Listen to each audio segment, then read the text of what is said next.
बाहर निकाल दिया था। उसके एक इशारे पर बंद हो गई दुनिया की सबसे बड़ी एयरलाइन कंपनी।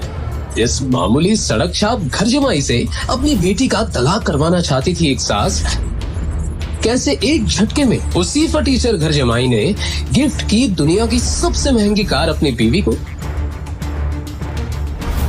क्या हुआ जब एक फटी हुई चप्पल पहने आदमी के स्वागत में झुक गया पूरा ताज होटल, जेब में जिसके नहीं होते थे 10 रुपए भी। कैसे वही शख्स निकला मालिक दुनिया की सबसे बड़ी बैंक का, जिस घर जमाई का मजाक उसके घर के नौकर भी उड़ाते थे। कैसे उसके सामने गिड़गिड़ाने लगे होम मिनिस्टर और पूरी पुलिस फोर्स। सभी के मुंह खुले के खुले रह गए जब एक गरीब छोले भटूरे बेचने वाले के लिए खुद आया फोन प्रधानमंत्री का। ऐसे ही पूरी दुनिया इस कहानी की दीवानी नहीं है। ओह, तो ये है तुम्हारा सड़क पर ठेला लगाकर छोले कुलचे बेचने वाला पति। मुझे ना तुम पर बहुत दया आई। कहाँ तुम अरबपतियों के खानदान नारंग्स की बेटी थी। जब तुम सड़क पे निकलती थी तो लोग तुम्हारे लिए रोड साफ किया करते थे, और आज देखो तुम इस सड़क छाप ठेले वाले का हाथ पकड़ के चल रही हो। बोल लिया तुमने। और कहाँ भाग गए थे तुम आज से 2 साल पहले? मैं भागा नहीं था, मैं अपने करियर के लिए यूएस गया था। ये बात तुम बहुत अच्छे से जानती थी कि मैं तुमसे बहुत प्यार करता था। दरअसल अभय दृष्टि का एक्स बॉयफ्रेंड है जो उसे कॉलेज के दिनों में बेहद प्यार करता था। लेकिन तुमसे इंतजार नहीं हुआ। मेरे जाते ही तुमने इससे शादी कर ली। अभय की यूएस जाने के कुछ दिनों बाद उसे पता चला कि दृष्टि ने छोले कुलचे का ठेला चलाने वाले शिवम से शादी कर ली है। उस दिन से दृष्टि के लिए उसका प्यार नफरत में बदल गया। अरे मेरा रिप्लेसमेंट कम से कम मेरे टक्कर का तो देखती है। छोड़ो ये सब। तुमने ये नहीं पूछा कि मैं यहाँ इंडिया में अब क्या कर रहा हूँ? नहीं पूछ, क्योंकि मैं जानना ही नहीं चाहती। तुम्हें जानना चाहिए क्योंकि मैं ये चाह रहा हूँ। हाथ छोड़ो मेरा। ये देखकर दृष्टि के साथ खड़े उसके पति शिवम का खून खौल उठा। मेरी बीवी का हाथ छोड़, तू रहकर बात कर। अब तू मुझे बताएगा कि मुझे क्या करना है। तू 2 कौड़ी के ठेले वाला, तुझे पता है मैं कौन हूँ? अभय कपूर। ग्लोबल पैराडाइज का नाम सुना तुम दोनों ने? एशिया की नंबर 1 मल्टीनेशनल कंपनी। मैं उसका एमडी यानी मैनेजिंग डायरेक्टर। क्या हुआ, झटका लगा? सोच रही हो ना कि काश 2 साल और इंतजार कर लिया होता तो इस ठेले वाले के साथ घूमना नहीं पड़ता। बकवास बंद करो अभय। तुम्हें पता भी है इन 2 सालों में मेरे साथ क्या हुआ है? Who cares? मुझे जानना भी नहीं है। और ये मगरमच्छ के आंसू टपकाने का कोई फायदा नहीं। अब ये ठेले वाला ही तुम्हारा पति है और यही तुम्हारी औकात है। जी भरकर दृष्टि को जलील करने के बाद अभय वहां से चला तो क्या, लेकिन उसने दृष्टि के दिल को चोटिल कर दिया था। दृष्टि को इमोशनल देखकर शिवम उसे संभालना चाहता था, लेकिन दृष्टि थी जो उसे करीब भी आने नहीं देती थी। पर आज शिवम के मन को एक बात खाए जा रही थी। दृष्टि, क्या तुम आज भी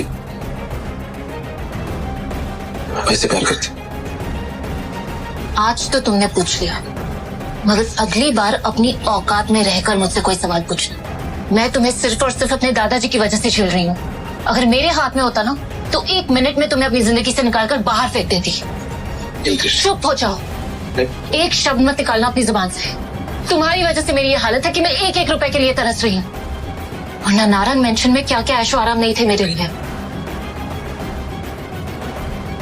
ये सुनकर शिवम चुप हो गया और उसने मन ही मन अपने आप से कहा, तुम फिक्र मत करो दृष्टि, जिस दिन मेरी असली सच्चाई सारी दुनिया के सामने आएगी उस दिन सबके पैरों तले जमीन खिसक जाएगी। तब मैं दुनिया के सारे ऐशो आराम तो क्या सारे चांद तारे भी तुम्हारे कदमों में बिछा दूंगा। ये मेरा वादा है। शादी के 1 हफ्ते बाद भवानी नारंग की मृत्यु हो गई। पूरे परिवार को बड़ा झटका लगा। नारंग परिवार में शिवम को भवानी नारंग के सिवाय कोई पसंद नहीं करता था। वो चुपचाप खड़ा सब कुछ देख रहा था। भवानी नारंग के मरते ही घर में झगड़े शुरू हो गए और इसी के साथ दृष्टि के माता पिता को नारंग खानदान के बिजनेस और प्रॉपर्टी दोनों से बेदखल कर दिया गया। शिवम को बुरा तो लग रहा था, लेकिन वो कुछ कर नहीं पा रहा था। इस हादसे के बाद दृष्टि अपने पिता की छोटी सी फैक्ट्री चलाने लगी, पर शादी के 2 साल बीत जाने के बावजूद दृष्टि ने आज तक शिवम को अपना पति नहीं स्वीकारा था। वहीं अभय अपनी आलीशान डाइनिंग टेबल पर ब्रेकफास्ट कर रहा था। तभी अचानक उसका फोन बजा।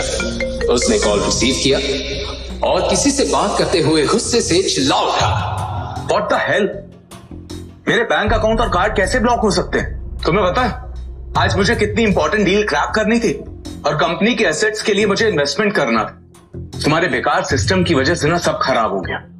नाउ यू टेल मी कि अब क्या किया जाए। सर, आपको हुई असुविधा के लिए हमें खेद है। हमें ये इश्यू रिजॉल्व करने की कोशिश करते हैं। मुझे कुछ भी नहीं सुनना है।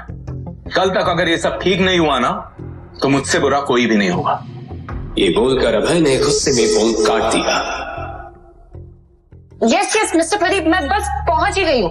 हाँ, लिफ्ट के बाहर ही हूँ। यस यस, हाँ, I will see you. God,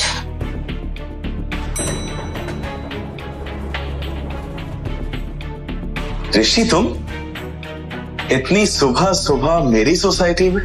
कहीं पुरानी मोहब्बत फिर से जिंदा तो नहीं हो गई? बकवास बंद करो। मैं यहाँ अपने काम के सिलसिले में किसी से मिलने आई, और तुम्हें इससे क्या मतलब? मुझे तुम्हारे मुंह नहीं लगना, प्लीज। अब इतना गुस्सा किस काम का? अब आई गई हो तो ऊपर चलो और खुद अपनी आंखों से देखो कि तुमने क्या खोया है। मुझे छोड़ के मुझे नहीं देखना। अरे चलो दृष्टि, मैं तुम्हें अपना आलीशान फ्लैट दिखाता हूँ। चलो चलो चलो। क्या? अरे नहीं देखना। मिस्टर अभय,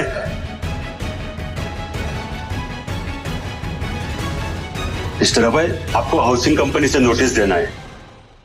नोटिस? यस। जैसे ही अभय ने वो नोटिस खोलकर पढ़ा, उसके होश उड़ गए। व्हाट? आज के आज मुझे फ्लैट खाली करना होगा? नहीं नहीं नहीं, ऐसा नहीं हो सकता। जरूर ये कोई फॉल्स नोटिस है। मुझे अभी ऑफिस जाके पता करना होगा। कहीं नजर तो नहीं लग गई तुम्हारे फ्लैट को मेरी? ओ शराब दृष्टि, मेरे लिए तुम्हारी औकात एक चींटी जितनी भी नहीं है। अब मुझे धमकी बाद में देना मिस्टर अभय। पहले जाओ और अपना आलीशान फ्लैट बचाओ जो तुम्हें तुम्हारी कंपनी ने दिया था और अब तुमसे छीनने वाली है। तुम्हें तो मैं ना। बाय, मेरी लिफ्ट आ गई। कुछ ही देर बाद जैसे ही अभय अपने ऑफिस पहुंचा, उसने देखा कि उसकी कैबिन में उसकी टेबल के ऊपर एक लेटर पड़ा था। जैसे ही अभय ने वो लेटर पढ़ा, उसके पैरों तले जमीन खिसक गई। ये उसका टर्मिनेशन लेटर था जो डायरेक्ट कंपनी के सीईओ से आया था। Termination letter? वो भी मुझे? वेट, ऐसा नहीं हो सकता। और मैं तो कभी कंपनी के मालिक से मिला भी नहीं हूं, तो मैंने उनके साथ बदतमीजी कब की? लेटर में लिखे टर्मिनेशन का रीजन पढ़कर अभय का दिमाग ही हिल गया। गुस्से से भरा अभय वो लेटर लेकर सीईओ के पास पहुंचा। मिस्टर अमन, मुझे आपसे बात करनी है। अभय, हाँ बोलो। आपने टर्मिनेशन लेटर क्यों भेजा? जिस शख्स से मैं आज तक मिला नहीं हूं, मैं उनकी बेइज्जती क्यों करूंगा? मिस्टर अभय, आप उस शख्स से मिल भी चुके हैं और आपने उनकी बेइज्जती भी की है। और अगर आपको ये बात झूठ लग रही है तो सर आज ऑफिस आए हैं, आप सामने उनके केबिन में जाकर उनसे मिल सकते हैं। ये बोलकर जैसे ही अभय कंपनी के ओनर के कैबिन में गया, सर, मैं आए? सर, मेरा नाम अभय है। मैं आपकी कंपनी का मैनेजिंग डायरेक्टर हूं। वो नहीं। शिवम को देखकर अभय के होश उड़ गए। शिवम, तू? तेरी हिम्मत कैसे ही ओनर के केबिन में घुसने की? और तू उनकी कुर्सी में बैठा? भिखारी कहीं का। सिक्योरिटी आ ही जाएगी मुझे बाहर निकालने के लिए। एमडी साहब। बॉस, तुम लोगों का दिमाग खराब है क्या? ये 2 कौड़ी का आदमी सड़क पर ठेला लगाता है तो ठेला लगाता भी हूं और इस ऑफिस को चलाता भी हूं, और इन दोनों के लिए टैलेंट चाहिए जो तुझ में नहीं। सिक्योरिटी, इसे बाहर निकालो और आज के बाद ऑफिस के आसपास दिखाई नहीं देना चाहिए। Get out. सर प्लीज मुझे माफ कर दीजिए। सर प्लीज, एक मिनट प्लीज। सर प्लीज मुझे माफ कर दीजिए, मुझसे बहुत बड़ी गलती हो गई, मुझे नहीं पता था आप कौन है सर। सर प्लीज मुझे माफ कर दीजिए, मैं आपके पैर पड़ता हूँ सर। सर प्लीज मुझे माफ कर दीजिए।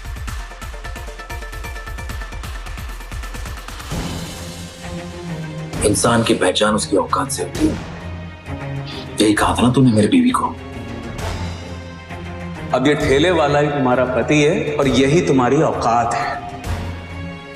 कैसे माफ कर तुझे? एक काम कर, उठ और फौरन मेरी बीवी से जाके माफी मांग, उसके पैरों में गिर। ठीक है सर, मैं उनसे माफी मांग लेता हूं। और सुन, अगर आज के बाद मेरी बीवी के आसपास भी नजर आए तो तेरा ऐसा हाल करूंगा कि तेरे आने वाले 7 पुश्ते भी तेरी शक्ल पहचान नहीं पाएंगे, समझा?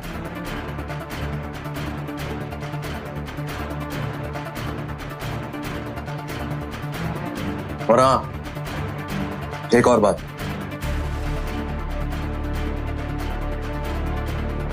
जॉब चाहिए ही है, चाहिए तो अपना मुंह बंद रखना। जो कुछ भी हुआ यहां, जो कुछ भी तूने सुना या देखा, ये बात मेरी बीवी तक नहीं पहुंचनी चाहिए, कभी भी नहीं। क्यों शिवम दृष्टि से छुपा रहा था अपना इतना बड़ा सच? लेकिन अभय ही अकेला नहीं था जिसे शिवम ने इस कदर सबक सिखाया था। आज से 2 साल पहले इससे भी ज्यादा खतरनाक और दिल दहला देने वाला सबक शिवम ने दृष्टि के कॉलेज के उस सन की दीवाने ऋषभ सिंघानिया को सिखाया था, जो दृष्टि के लिए अपनी एक तरफा मोहब्बत में पागल हो चुका था।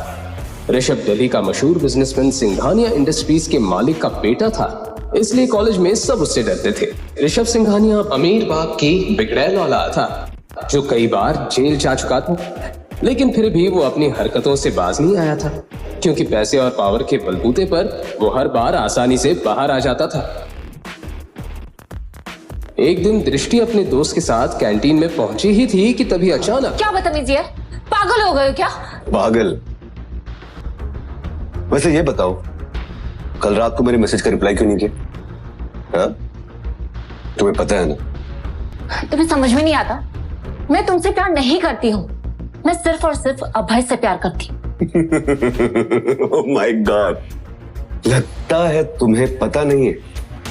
तुम्हारा वो बेवफा आशिक तुम्हें छोड़ के कल रात को यूएस जा चुका है। What? दिमाग खराब हो गया क्या तुम्हारा? अभय मुझे छोड़कर कहीं नहीं जा सकता, समझे? मैंने उसे मना कर दिया था वहां जाने से। दृष्टि ने देखा कि अभय ने उसे मैसेज किया था कि वो यूएस जा रहा है, जो दृष्टि ने पढ़ा नहीं था। दृष्टि को अपनी आंखों पर यकीन नहीं हुआ कि अभय उसे बिना मिले कैसे जा सकता है, और उसने अभय को फोन लगाया। आप जिस नंबर से संपर्क करना चाहते हैं वो इस वक्त उपलब्ध नहीं है। बड़ी भोली हो तुम, जाने मन बहुत बड़ी गलत फहमी हो गई है तुम्हें।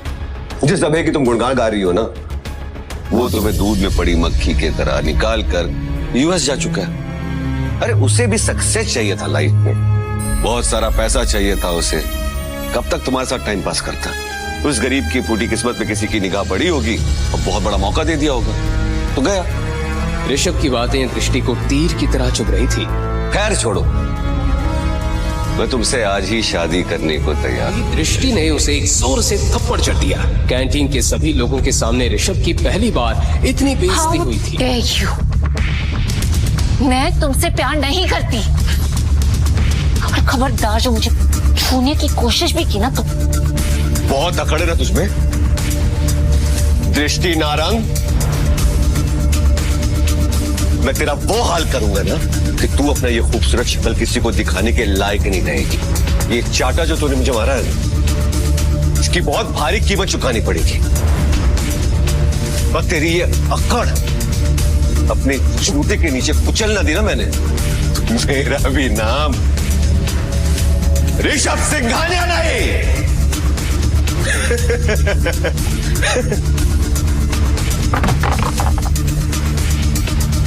कैंटीन में सन्नाटा फैल गया था, क्योंकि वहां मौजूद हर शख्स ये जानता था कि ऋषभ अब शांत बैठने वाला नहीं था।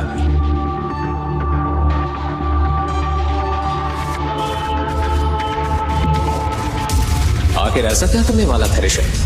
क्या ऋषभ दृष्टि के खिलाफ कोई षड्यंत्र रचने वाला था? उसी रात जहां पूरा शहर सुकून की नींद में डूबा हुआ था, वहीं आज रात दृष्टि की जिंदगी में एक बहुत बड़ा तूफान आने को तैयार था। आधी रात हो चुकी थी जब उसकी एक दोस्त का कॉल आया। हेलो दृष्टि, तूने वो कॉलेज का व्हाट्सएप ग्रुप चेक किया? क्या यार, इतनी रात को कॉलेज ग्रुप कौन चेक करता है? तुझे क्या हुआ? तू इतनी घबराई हुई क्यों साउंड कर रही है? तू बस जल्दी से जल्दी ग्रुप चेक कर अभी। क्या हुआ यार? जैसे ही दृष्टि ने मोबाइल पर कॉलेज ग्रुप चेक किया, उसके पैरों तले जमीन खिसक गई। ऋषभ ने दृष्टि का एक वीडियो कॉलेज ग्रुप में यहां तक कि पूरे सोशल मीडिया में वायरल कर दिया था और हर जगह बस दृष्टि के ही वीडियो की बात हो रही थी। ये वीडियो किसने? ऋषभ। इससे पहले कि दृष्टि ऋषभ को कॉल करती, उसे जोर से चिल्लाने की आवाज आई। दृष्टि, दृष्टि, क्या है? ब्रेकिंग न्यूज, दिल्ली की फेमस नारंग की बेटी का एक वीडियो इंटरनेट पर जमकर वायरल हो रहा है। जी हाँ, लोग इसे देखकर हैरान हैं और लगातार इस वीडियो को शेयर भी कर रहे हैं। आखिर क्या करेगी नारंग फैमिली इसके बाद? जानने के लिए हमारे साथ बने रहिए और देखते रहिए लेटेस्ट न्यूज। किसने किया? अरे बोलना, किसने किया? किसी को मुंह दिखाने के लायक नहीं रही। कौन है? ने किया है, उसने बदला लिया है मुझसे उस थप्पड़ का। ऋषभ अपने पार्टनर में बैठे हुए दृष्टि का वो वीडियो बार बार देखकर हंसे जा रहा था कि तभी दृष्टि का उसे कॉल आया।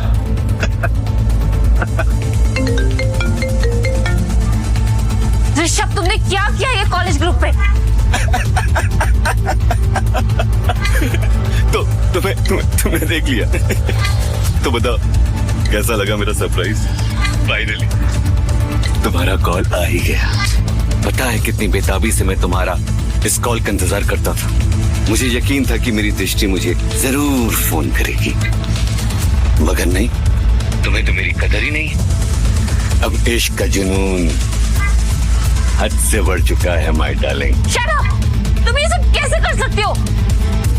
मैं ऋषभ सिंघानिया, मैं वो सब कुछ कर सकता हूँ जो तुम कभी सोच भी नहीं सकती। अभी वक्त है, शादी कर लो मुझसे।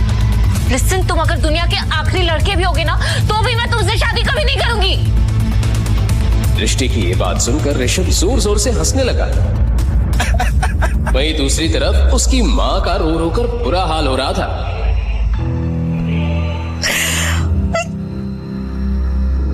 किसी को मुंह दिखाने के लायक नहीं रहे हम लोग। 30 सालों की इज्जत सब मिट्टी में मिल गई। क्या करेंगे? कल तक तो पूरा शहर देख लेगा ये वीडियो। कैसे संभालेंगे? जिस बात का दृष्टि की मां को डर था वही हुआ। अगली सुबह फोन की घंटियों से नारंग परिवार की शुरुआत हुई। देखिए, आप पहले मेरी बात सुन लीजिए। शर्मा जी यकीन मानिए, फेक वीडियो। ऐसा कुछ नहीं है मिसेस वर्मा, ऐसा कुछ नहीं है। Hello Mrs Verma. दृष्टि को लगने लगा था कि उसने पूरे परिवार की इज्जत मिट्टी में मिला दी थी। पूरे दिल्ली में नारंग परिवार की थू-थू होना शुरू हो गई थी। कौन करेगा इससे शादी? अब मुझे बहुत टेंशन हो रही है। सब हम पर थूक रहे हैं। कैसे होगी इसकी शादी? एक लड़का है, हाँ, एक लड़का है जो अभी भी दृष्टि से शादी करना चाहता है। दृष्टि के दादाजी भवानी नारंग की ये बात सुनकर सब चौंक गए। शिवम,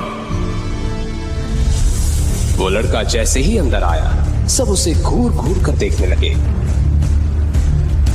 दिखने में बिल्कुल साधारण से उस लड़के ने ढंग के कपड़े भी नहीं पहने थे। उसको देखकर कोई भी अंदाजा लगा सकता था कि वो एक गरीब लड़का है। ये शिवम है, दृष्टि से शादी करने के लिए तैयार है। लेकिन पिताजी, ये लड़का है कौन? क्या करता है? किस खानदान से है ये? तुम्हारी बेटी के साथ जो कुछ भी हुआ, उसके बाद भी इस लड़के से इसके खानदान के बारे में पूछ रही हो? शिवम अनाथ है और छोले कुलचे बेचता है। हाँ, गरीब जरूर है, लेकिन मेहनती और ईमानदार लड़का है। मुझे सिर्फ उम्मीद ही नहीं, पूरा भरोसा है कि जिंदगी भर दृष्टि को खुश रखेगा। भवानी नारंग की बात सुनकर वहां पर मौजूद हर एक शख्स के चेहरे पर पारा बच गया।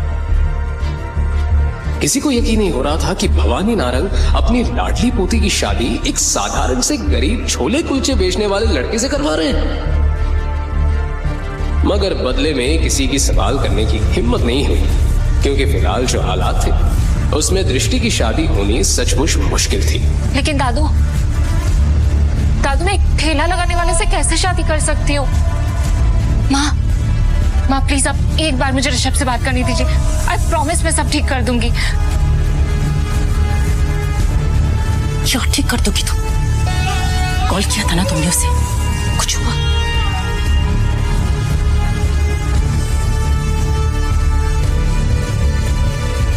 दृष्टि, अब इस लड़के से शादी करने के अलावा तुम्हारे पास और कोई दूसरा ऑप्शन नहीं है। इन्हीं मजबूरियों के बीच नारंग परिवार ने अपनी बेटी की शादी आखिर एक गरीब लड़के से करा दी और दृष्टि को ना चाहते हुए भी शिवम को अपना पति बनाना पड़ा। वहीं शादी की रात जब दृष्टि अपने कमरे में थी, तभी शिवम अचानक कमरे में आया और उसने देखा कि दृष्टि बहुत परेशान थी। क्या हुआ दृष्टि, तुम परेशान लग रही हो?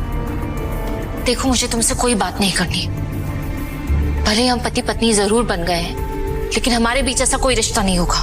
तुम अपनी प्रॉब्लम मुझसे शेयर कर सकती हो सकता है मैं कुछ हेल्प कर दूं। तुम मेरी हेल्प करोगे? यस। हैसियत देखिए तुमने अपनी, तुम मेरी कोई हेल्प नहीं कर सकते, समझे तुम? एक तो पहले ऋषभ और अब तुम। गुस्से में दृष्टि ने अपना सारा गुस्सा शिवम पर निकाल दिया।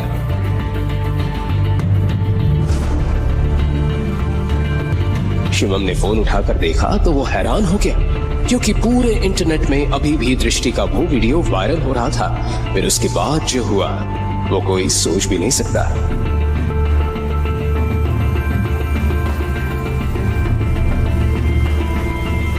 हेलो, हाँ बोल मेरे भाई। सर वो वीडियो अचानक से गायब हो गया और आपके खिलाफ किसी ने रिपोर्ट भी लिखवाई है। What nonsense? मेरे खिलाफ रिपोर्ट लिखवाने की हिम्मत किसकी हुई? जो भी है बहुत खतरनाक है। उसने आपके सारे अकाउंट्स को ब्लैकलिस्ट करवा दिया है। उस आदमी की बात सुनकर ऋषभ के पसीने छूट गए। उसने तुरंत अपने पापा को कॉल लगाया तो उसे पता चला कि वो लोग बर्बाद हो चुके हैं। डैड, हमारे बैंक अकाउंट सीज हो चुके हैं। हमारी इंडस्ट्रीज पर ताला लग चुका है और मेरे सर पर 1000 करोड़ का कर्जा है। हम बर्बाद हो चुके हैं ऋषभ। तो डैड, किसने किया ये सब? ये सब के पीछे कौन है?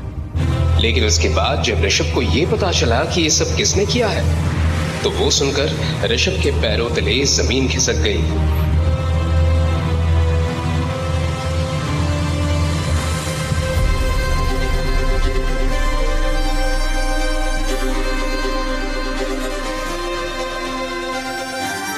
वहीं दूसरी तरफ दृष्टि ने जैसे ही अपना फोन उठाकर देखा तो उसे पता चला कि उसका वायरल वीडियो पूरे इंटरनेट से गायब हो चुका। लेकिन ये सब किया किसने? इससे पहले कि दृष्टि इस बात का पता लगाने की कोशिश करती, अचानक डोरबेल बजी। उसने दरवाजा खोलकर देखा तो सामने ऋषभ खड़ा था। ऋषभ, तुम यहाँ क्या कर रहे हो? देखो, अब और तमाशा क्रिएट करने की कोई जरूरत नहीं है। तुम पहले ही मेरी जिंदगी में तमाशा क्रिएट कर चुके हो, और अगर यहाँ किसी ने तुम्हें देख लिया ना तो प्लीज। आई एम सॉरी दृष्टि, आई एम सॉरी। मुझे नहीं पता था कि वो लड़का इतना पावरफुल है। मैं तुम्हारे सामने हाथ जोड़ के माफी मांगता हूँ, प्लीज मुझे माफ कर दो। तुम क्या बोल रहे हो? मुझे कुछ समझ में नहीं आ रहा। तुम्हारा वाला वीडियो ना इंटरनेट से हट गया, लेकिन साथ ही साथ मैं भी बर्बाद हो गई। मेरी पूरी की पूरी फैमिली सड़क पे आ गई है। ये जिसने भी किया ना ये सब, वो तुम्हारे घर में। हमारे घर में? हमारे घर में ऐसा कौन हो सकता है? देखो, अब तुम कोई नया ड्रामा क्रिएट करने की कोशिश मत करो। मैं कोई ड्रामा नहीं कर रहा हूँ, मैं सच कह रहा हूँ। और ये सब कुछ करने वाला कोई और नहीं, तुम्हारा पति उसने रातों रात तुम्हारा वीडियो इंटरनेट से गायब करवा दिया और मुझे बर्बाद कर दी। ये सुनकर दृष्टि की आंखें फटी की फटी रह गई। उसे यकीन नहीं आ रहा था कि एक मामूली सा दिखने वाला लड़का इतना सब कुछ कैसे कर सकता है। इसलिए वो गुस्से में ऋषभ से बोली, ये क्या बकवास कर रहे हो तुम? शिवम ये सब कैसे कर सकता है? मैं सच कह रहा हूं, मेरा यकीन मानो, ये सब कुछ उसी ने किया। वो कोई मामूली गरीब इंसान नहीं है, वो बहुत पावरफुल इंसान है। अगर तुम यकीन नहीं आ रहा ना, तो खुद पूछो अपने पति से। तभी अचानक शिवम भी वहां आ गया। शिवम ने दृष्टि और ऋषभ की सारी बातें सुन ली थी। दृष्टि ने शिवम से पूछा, शिवम, ये ऋषभ क्या बकवास कर रहा है? तुम ये सब कैसे कर सकते हो?